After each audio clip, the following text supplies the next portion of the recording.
मातृशक्ति, आदरणीय बुजुर्गों, प्यारे साथियों, प्यारे बच्चों, मंच पर उपस्थित ये जो हमारी युवा साथियों की कमेटी है, हर वर्ष इतने भारी उत्साह से इतने शानदार दशहरे के कार्यक्रम का ये आयोजन करती है। पूरी कमेटी को मैं बधाई देता हूँ।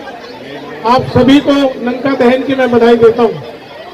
रामायण हिंदुस्तान की आत्मा है और हिंदुस्तान का कोई भी व्यक्ति, बल्कि मैं कहूँ दुनिया में कोई भी संस्कृति इतनी पुरानी, इतनी महान नहीं है जितनी भारतीय संस्कृति है। और उसमें भी रामायण तो हमारे लाखों वर्षों से हमारी संस्कृति में, हमारी परंपरा से, हमारे बुजुर्गों द्वारा हमें सिखाई जा रही है। और उसका जो सबसे बड़ा उदाहरण मैं हर जगह कहता हूँ, हिंदुस्तान के पूरे कोने में जितने सामाजिक ये कार्यक्रम टाउन में होते हैं, इतने शायद कहीं मैंने होते हुए नहीं देखे। इसमें हमारा टाउन पूरे देश में मिसाल है। तो आप सभी को भगवान श्री राम, माता सीता सहित पूरे परिवार सहित उनकी कृपा हम पे रहे। और आज का जो विशेष दिन हम देख रहे हैं कि किस तरह से भक्ति की शक्ति में हनुमान जी ने अहंकारी रावण की जो लंका जलाई, उसको प्रत्यक्ष आपने देखा कि ये बुराई पर अच्छाई की जीत का प्रतीक है। तो हम अपने अंदर में जो बुराई और अच्छाई चलती है, महापुरुष कहते हैं हमारे अंदर अच्छे और बुरे विचार दोनों चलते हैं। तो जो हमारे अंदर बुरे विचार हैं वो रावण है, और जो हमारे अंदर अच्छे विचार हैं वही श्री राम है। तो हम अपने अंदर के अच्छे विचारों को जागृत करना है और प्रभु राम की कृपा हमें पानी है।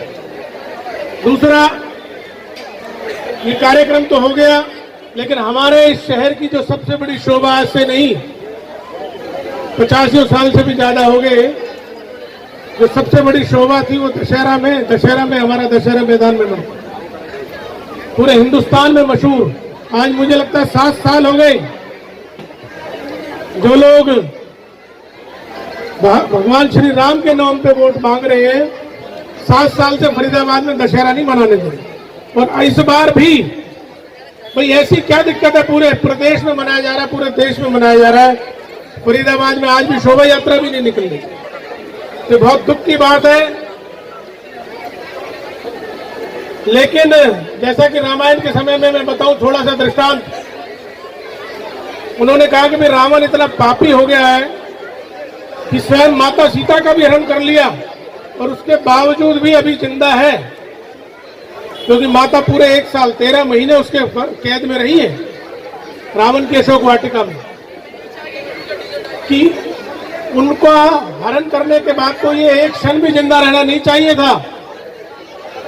लेकिन महापुरुषों ने कहा कि जब तक इसके पुण्य कुछ बाकी है, इसके अब तो कर्म खराब हो चुके हैं, लेकिन जब तक इसके पुराने पुण्य बाकी हैं, जब वो इतने बुरे कर्मों करने के बावजूद भी यहाँ भाजपा के नेता, आज भी दुर्भाग्य की बात है कि इस जिले पे शासन कर रहे हैं, ना कोई विकास किया और सब प्राण है, हमारे त्योहार ही हमको नहीं मनाने दें।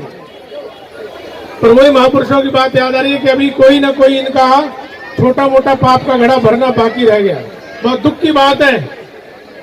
मैं नहीं चाहता इनका कोई बुरा हो, प्रभु श्री राम इनका भी कोई बुरा करे, हम नहीं चाहते, इनको सद्बुद्धि मिले और इस शहर को इसके जो वास्तविक स्वरूप है, जो दशहरा मनाने के लिए हमारा मशहूर है, इसकी इनको इजाजत देनी चाहिए। अभी भी एक दिन शेष है। मैं चाहता हूं इनको सद्बुद्धि आ जाए, वरना इनके खिलाफ अभियान चलाएं। मैं पुनः आप सभी को, आपकी पूरी कमेटी को बहुत बहुत शुभकामनाएं देता हूं और धन्यवाद भी करता हूं कि आपने इस अवसर पर मुझे भी शामिल करके मेरी खुशी को और मेरे हौसले को भी बढ़ाया। जय सिया राम। वीर बजरंगी। ऐसे लोग हैं जो बिल्कुल सारी जगह से हाथ खड़े हो जाते हैं, उसके बाद भी इनके साथ हमें चलने में यूं मजा आता है कि हर बार इन्होंने हमें एक ही लाइन बोली है, चाहे हम शुरू में जाते हैं या एंड में जाते हैं, कि तुम काम करो, पहले दिन भी मैं तुम्हारे साथ हूँ, आखिरी दिन में भी अगर कोई मुसीबत आएगी तो भी मैं तुम्हारे साथ रहूंगा।